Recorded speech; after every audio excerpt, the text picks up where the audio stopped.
Gagner de l'argent avec sa maison. Pour certains, cela peut devenir une rente à vie. En plein centre-ville de Limoges, une maison un peu spéciale. Le propriétaire, Pascal, ne l'a jamais louée. Et pourtant, son domicile lui rapporte de l'argent chaque année, grâce à cet immense mur à l'extérieur. Un cadre parfait pour accueillir un panneau publicitaire. Alors, le panneau est ici. C'est un 4 mètres par 3. Panneau publicitaire, donc l'emplacement était intéressant à la base, puisque vous êtes en face du centre commercial Saint-Martial, donc il y a beaucoup de passages. Et vous êtes sur une artère principale, l'avenue Garibaldi, donc beaucoup de trafic.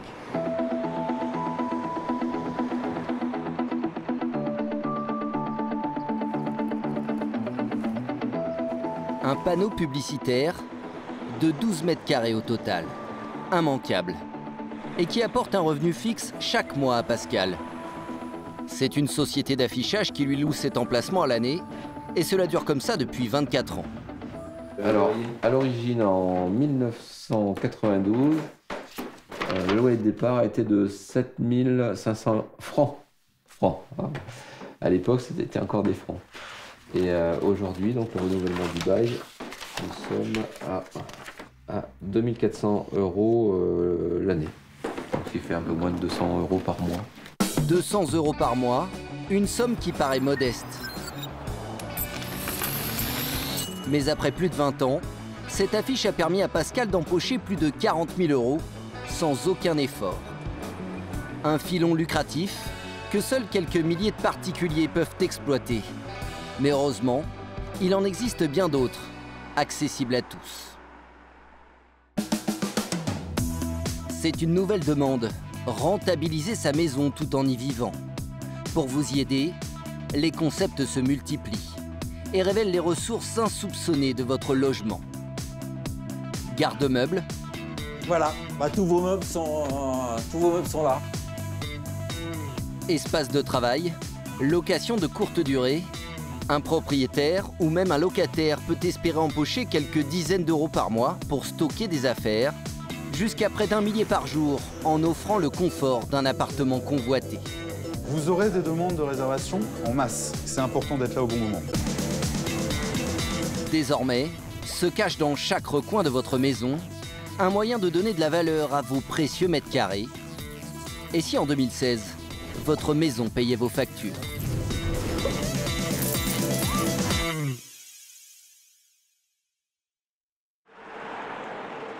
Parmi ces nouveaux bons plans, il y en a un pour lequel il faut aimer les rencontres. C'est le cas de cette jeune Parisienne. Elle a trouvé le moyen de rentabiliser son logement, mais elle préfère rester anonyme. Car cette bonne affaire, elle ne la déclare pas aux impôts. C'est parti, c'est la transformation. Ouais, ça y est. Je vais rajouter une rallonge pour permettre à tout le monde de travailler sur cette table. C'est son appartement. Un 3 pièces de 50 mètres carrés où elle vit en couple. Il est 8h30, elle règle les derniers détails. Vous avez combien de personnes qui viennent aujourd'hui ? On sera à 5 au total et il y a 2 startups qui viennent. Donc, une de 3 et une de 1 personne. Donc tout ça dans votre appartement ? C'est ça, tout ça dans mon appartement. Après j'ai déjà fait donc je suis pas inquiète. Durant toute la journée, elle va recevoir de jeunes créateurs de start-up comme elle. Partager un espace de travail, on appelle ça le coworking. La nouveauté, c'est que cela se fait maintenant à domicile. Et ça n'inquiète pas cette propriétaire, car accueillir des gens de passage, c'est sa seconde nature. Qu'est-ce que vous avez à préparer comme ça quand il y a du monde qui vient ? À part ajouter une rallonge quand il y a comme ça 5 personnes, sinon non, pas grand-chose honnêtement. Je fais le café quoi. Non, ça c'est des gens qui sont là sur Airbnb parce qu'on a 2 chambres, donc du coup on loue la 2e chambre sur Airbnb de temps en temps.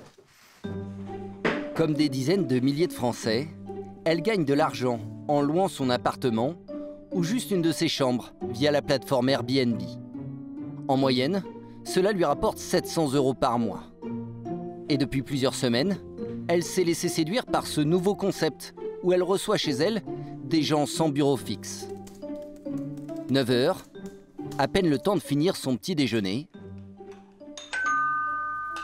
Ses collègues d'un jour sont à la porte. Oui, bonjour. Bonjour. Si on se serre la main, on se la bise. Ils sont 3, Thomas, Antoine et Valentin. 3 associés qui développent depuis quelques mois un site spécialisé dans le nettoyage à domicile. Avant de les aider à s'installer, un petit détail à régler. Elle dit au revoir à son salaire de la nuit, les 2 touristes italiennes qui ont payé 50 € pour la chambre. Place aux travailleurs, et eux aussi ils ont payé. 12 € par personne pour disposer d'un bureau temporaire. Ils ont aussi accès au Wi-Fi et même le droit au café. Si vous en voulez plus, je peux en refaire. C'est une petite cafetière italienne, du coup. L'ambiance est détendue. Pourtant, c'est la première fois que ces 3 associés rencontrent cette propriétaire. Ils n'ont pas encore de locaux, mais pas question de travailler chez l'un d'eux, trop peu productif à leur goût. Pas non plus envie de s'installer dans un espace professionnel trop strict. Reste cette nouvelle formule, un bureau chez l'habitant, une solution plus conviviale. Vous faites quoi d'ailleurs? On est une plateforme de mise en relation qualifiée entre particuliers et professionnels du ménage pour de la pré-soirée. Donc en fait, tu fais une soirée, par exemple, ici, et le lendemain matin à 10 h, t'as pas envie de faire le ménage, nous on arrive en urgence 4 heures après, quoi. D'accord, vous vous appelez le lendemain à 10 h, quoi. Ouais, exactement. Même la nuit à 6 h. Pendant plusieurs heures, les 3 nouveaux locataires vont travailler sur leur projet, sans pression, mais pas dans le silence. L'avantage de cette formule est de pouvoir discuter, partager des idées très facilement. Il n'y a pas photo, quoi. J'hésite pas. Quand j'ai une demande, je me dis pas, ah, zut, la flemme, je vais encore pas être seule. Au contraire, c'est génial. J'aurai des gens à côté, on va parler, et en plus, je vais gagner des sous, quoi.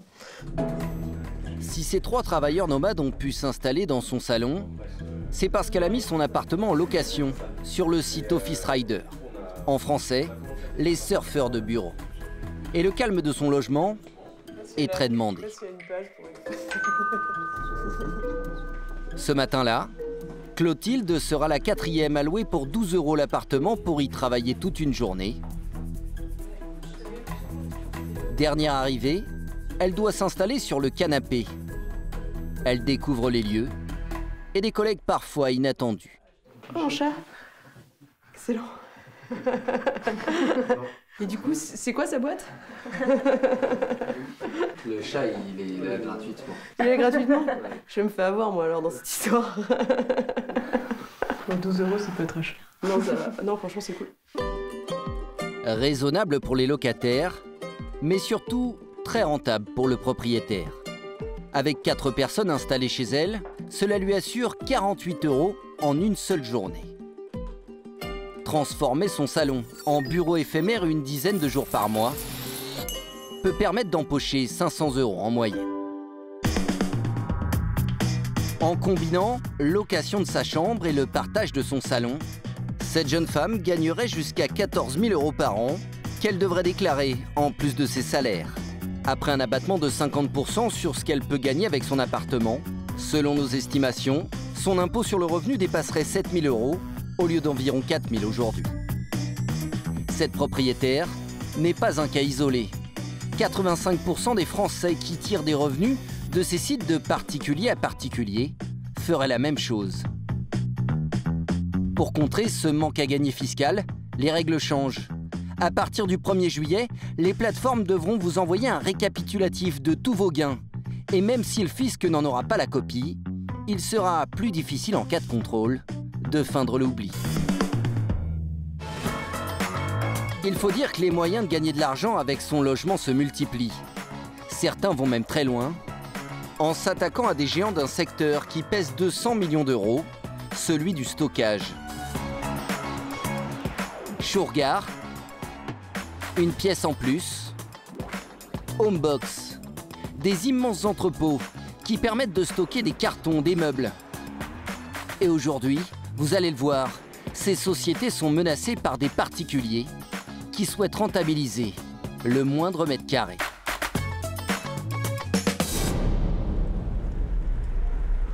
À 1 heure de Paris, Rochefort-en-Yvelines. Moins de 1000 habitants. Un village paisible où se trouve cette maison de 200 mètres carrés. C'est ici qu'habite Pascal. Depuis son divorce, il vit dans une maison devenue beaucoup trop grande. Alors il a une idée pour gagner de l'argent. Il ne loue pas sa piscine, mais une pièce entière. Et elle semble bien remplie. Et voici donc la pièce dont je n'ai plus l'utilité et dont je me sers pour stocker des meubles aux gens qui ont besoin de place momentanément. Mais tout ça, c'est pas à vous. Hein. Il n'y a rien à moi, là. Je dois avoir 4 ou 5 locataires, je sais plus, qui me louent une dizaine de mètres carrés chacun en moyenne. Donc, ça fait les 40 mètres carrés de la pièce. Et là, actuellement, j'ai plus de place. Un sacré bazar, où les locataires de Pascal qui vivent à proximité sont censés se débrouiller pour s'y retrouver. Et comment c'est délimité les espaces là? Ah non, il n'y a pas de délimitation. Bon, ça... Non, en fait, les gens marquent leur nom sur le carton, en général. Ça, c'est ce qui a été fait. C'est ce qui a été fait là aussi. Mais bon, ça s'arrête là. Après, chacun sait, doit se rappeler ce qu'il a apporté. Et dans le contrat, de toute façon, il y a un inventaire des affaires qui ont été apportées. Bon, ça, je me souviens plus à qui c'est ça. Ouah. Si Pascal s'est lancé dans cette aventure, ce n'est pas par passion du rangement. La cinquantaine, au chômage, il avait besoin d'argent. Convertir son salon en garde-meuble va lui donner un peu d'air. Là, actuellement, ça doit me rapporter 300 € par mois, quelque chose comme ça, dans ces eaux-là. S'il a pu tirer profit de son salon, alors, c'est grâce à un nouveau concept. Les sites de stockage à domicile, un marché en pleine ébullition. Bon, c'est par co-stockage que j'ai commencé. Et puis après, il doit y avoir WeStock et Je Stock. Oui. Vous êtes sur les 3? Oui.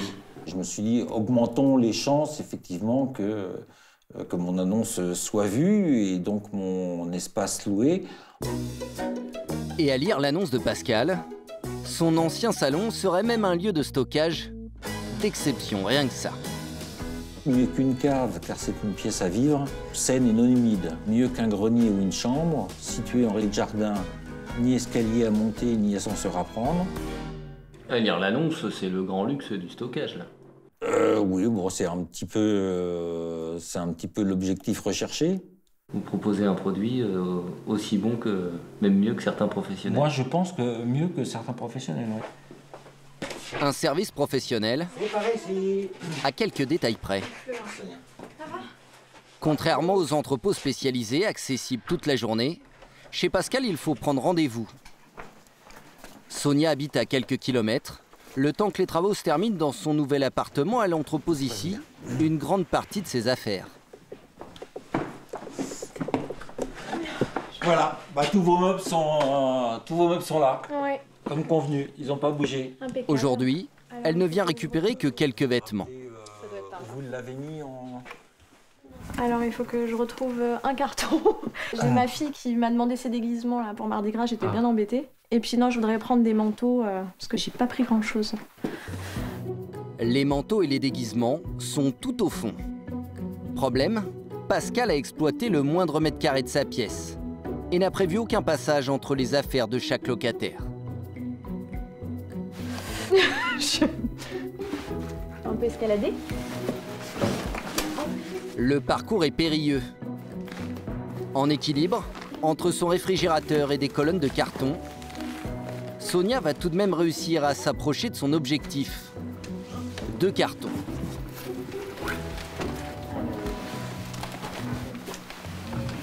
Ah oui, non, d'accord. Non, ça va pas être possible. Il y a les 2 canapés devant. Non, ouais, ça va être compliqué. Mission ratée pour Sonia. Malgré cet échec, Stocker chez un particulier reste plus avantageux pour elle que de se tourner vers un professionnel. Vous, je crois que c'est 22 € par semaine que je paye, c'est ça? 22 ou 25? C'est 84 par mois. Ouais, voilà. Donc c'était beaucoup moins cher, enfin c'est beaucoup moins cher en tout cas, ça c'est sûr. 84 € par mois contre 280 €. Je crois que c'était 200 et quelques, ouais. Ouais. Là en plus, je crois que j'ai pris 10 mètres carrés, mais je pense qu'il y a beaucoup plus que 10 mètres carrés. On a réussi à empiler, quoi, donc je pense que je suis pas sûre que tout soit rentré dans un petit box, parce qu'il y a quand même beaucoup de meubles. On s'en est rendu compte quand je suis venue les déposer. C'était vraiment le bon compromis. Et voilà. Merci. À bientôt. Un lieu de stockage près de 3 fois moins cher qu'un professionnel. Une offre attractive qui permet à Pascal de toucher 300 € chaque mois. Si Pascal gagne de l'argent avec des espaces inexploités, cela est en fait quasiment possible partout et pour tout le monde. Dans chaque maison, chaque cave, chaque garage, il y aurait des mètres carrés disponibles, un formidable gisement à explorer. C'est en tout cas la conviction d'un jeune entrepreneur parisien. Et sur ce marché, il a pris tout le monde de vitesse. Adam n'a pas encore 30 ans. Ça n'empêche pas cet ancien scout d'être un pionnier dans son domaine.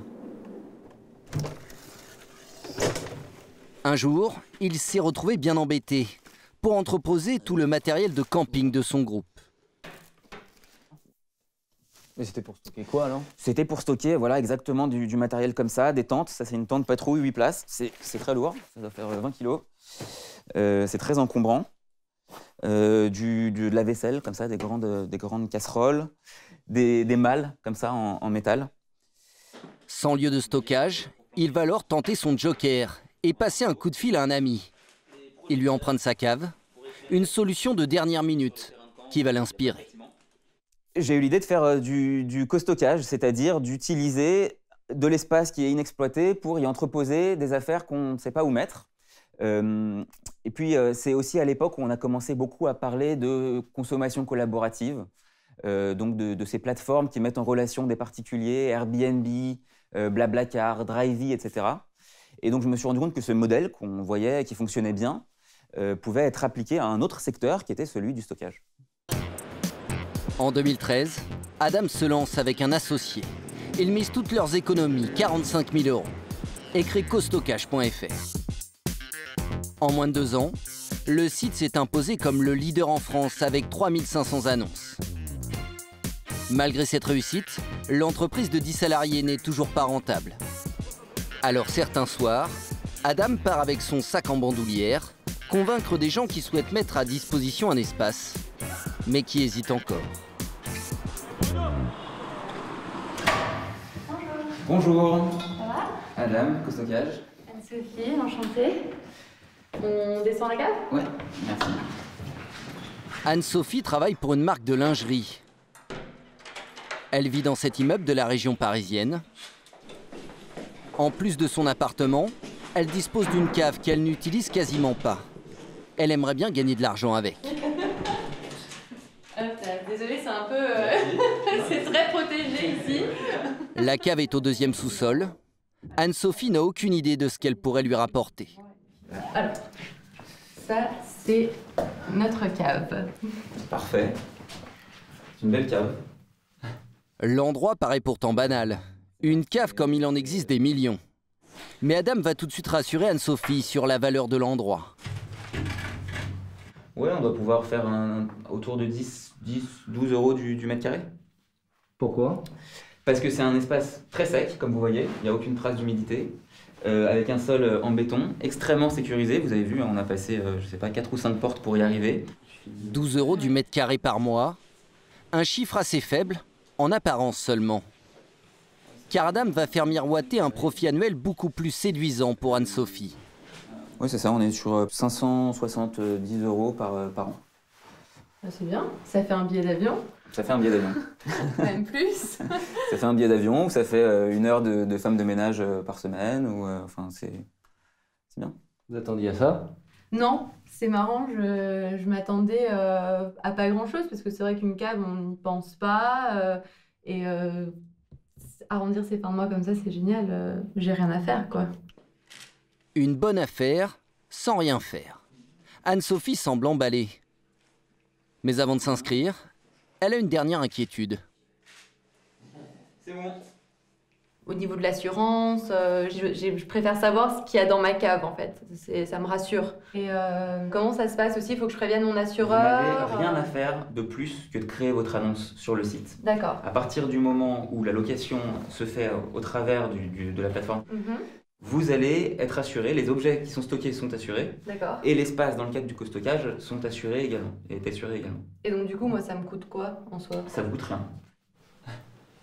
C'est l'utilisateur qui paye en plus de la location, l'assurance et un petit extra.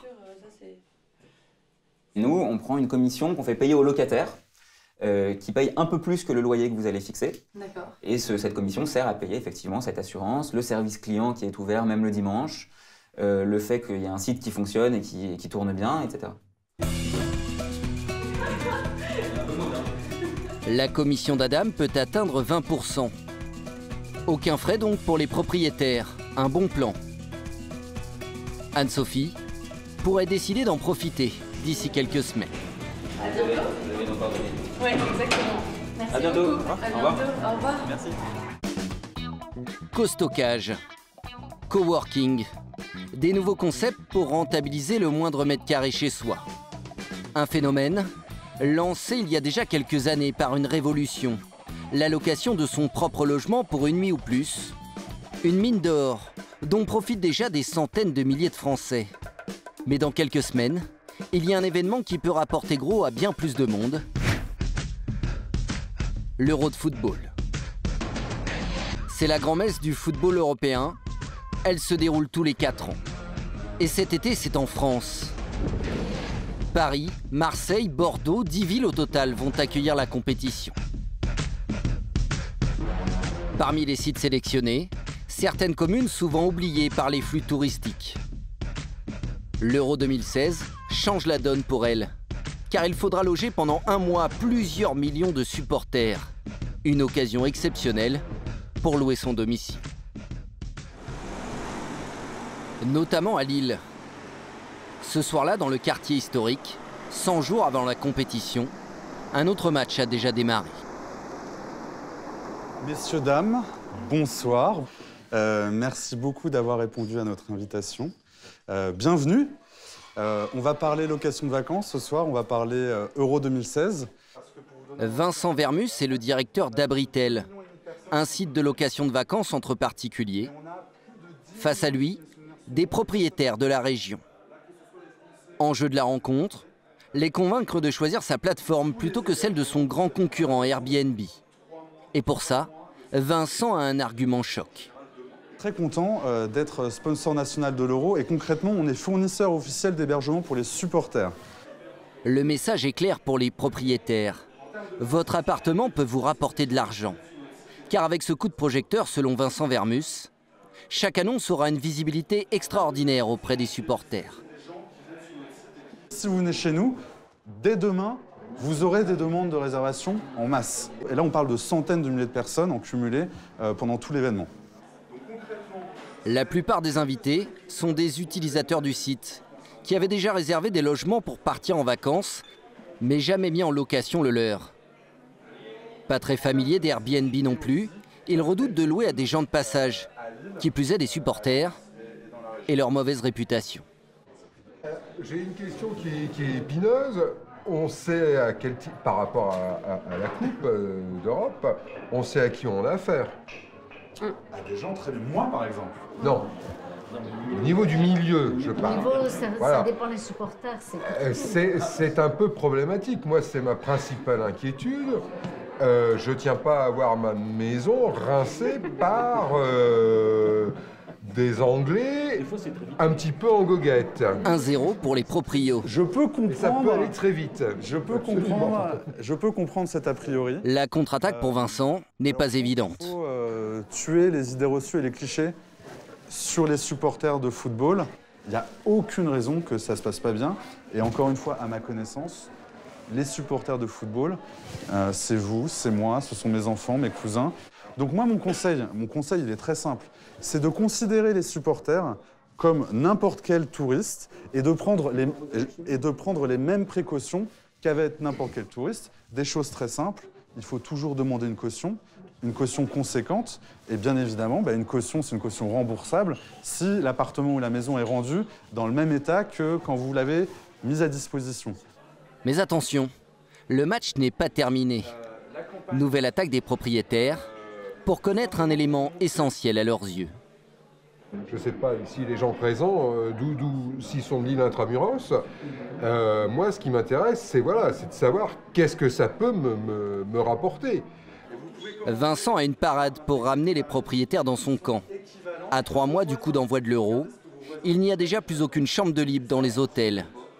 Que ce soit à Lille ou partout en France, les prix des hôtels ont explosé. On a une augmentation à date, enfin même pas à date, en fin d'année dernière, de plus 67%. Donc je ne serais pas surpris que pour Lille, maintenant, on soit déjà sur une augmentation de plus 100%. Vincent encourage en fait les propriétaires qui s'inscriraient sur son site à pratiquer eux aussi des tarifs de très haute saison. En temps normal, un logement à Lille se loue en moyenne 100 € la nuit. Pendant l'euro, les propriétaires pourraient espérer faire doubler les tarifs.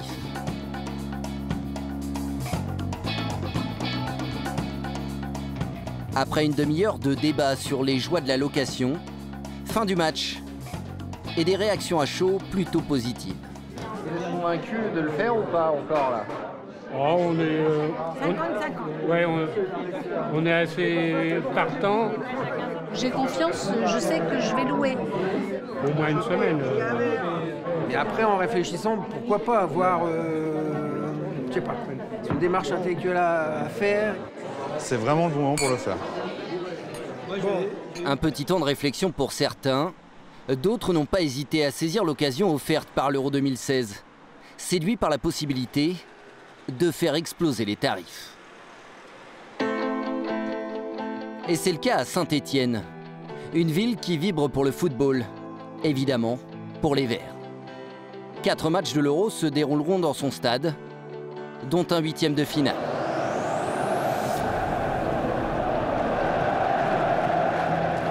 Les hôtels de la région affichent complet depuis plusieurs mois déjà. Et ici aussi, les tarifs se sont envolés. Dans certains établissements, le prix d'une nuit pendant la compétition a été multiplié par 5. Juliette est secrétaire dans une université. Depuis 4 ans, elle habite un appartement en centre-ville.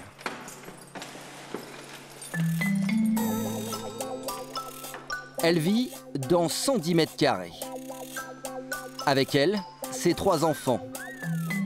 Le logement compte 4 chambres et un salon très spacieux. Au mois de juin, elle a décidé de le louer aux supporters attendus en ville. Au total, 7 personnes peuvent y dormir. Là, il y a de l'espace, on ne se sent pas enfermé. Voilà, il y a de la hauteur sous plafond. Je crois il me semble qu'il y a 6 mètres de hauteur. C'est pour l'Euro qu'elle se lance pour la première fois dans la location de son appartement. Alors pour fixer le tarif de la nuit chez elle, Juliette a fait sa petite étude de marché. Durant l'Euro 2016, là, les prix, ils ont explosé. Donc, par exemple, j'ai su que les hôtels, certains hôtels étaient passés de 65 € la nuit à 300 € la nuit pour une personne, pour une chambre seule. Donc, du coup, voilà, je me suis un peu permise de faire des prix qui me rapportent un peu plus d'argent que d'habitude, quoi. Juliette a utilisé le site très en vogue Airbnb. À la différence d'Abritel, la plateforme n'a pas misé sur l'euro et lui conseillait un tarif de seulement 45 € la nuit. Elle s'est chargée d'appliquer elle-même un coefficient Euro 2016. Prix d'entrée sur son annonce, 350 €. Et même plus, à certaines dates stratégiques. Les soirs de match, j'ai mis un prix plus cher. Le 17, il y a un match et la nuit est à 700 €. Et j'ai mis un prix beaucoup plus cher pour le 8e de finale. 1 000 € pour le 8e de finale. Ça vous paraît comme ça quand vous le faites, vous dites pas waouh, 1 000 € pour une nuit Ouais, si. Parce que si vous deviez réserver sur Airbnb, j'imagine que vous cherchez pas des choses à 1 000 € la nuit. Ouais, mais c'est 1 000 € pour cette personne. Donc après, voilà. Quand on regarde au nombre de personnes couchées, on va dire, le prix, il est relativement, quand même, il reste abordable. Si Juliette arrive à louer son appartement toutes les nuits où elle l'a mise à disposition, elle empochera 6 850 €. Une somme qu'elle ne devra pas oublier de déclarer au fisc. Et elle peut d'ailleurs compter sur sa sœur, présente ce jour-là, pour le lui rappeler. Elle bosse aux impôts. Elle bosse aux impôts. Bah oui, normalement, c'est imposable. Hein, normalement. Non, faut pas le dire. Bah si. C'est vrai que la plupart des gens jusqu'à présent ne déclarent pas, mais il faut savoir quand même que sur ces sommes qui sont imposables, il y a un abattement qui est assez important, qui est de 75%. Voilà. Ouais, voilà. Alors quand c'est occasionnel, c'est vrai que ça va pas chercher bien loin, quoi. Pour Juliette, cet abattement devrait être de 50%.